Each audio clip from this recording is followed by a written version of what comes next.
اللهم إني أسألك نفسا مطمئنة تؤمن بلقائك وترضى بقضائك وتقنع بعطائك.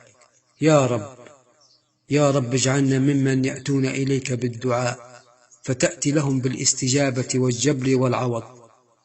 اللهم اجعلنا أسعد خلقك وأقرب عبادك إليك، واغفر لنا ما مضى واصلح لنا ما تبقى، واكتب لنا رضاك وعفوك والجنة.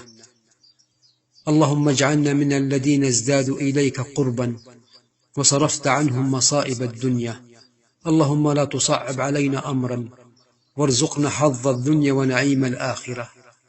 اللهم علق قلبي بالصلاة والقرآن وارزقني الثبات حتى ألقاك. اللهم آمين يا رب العالمين.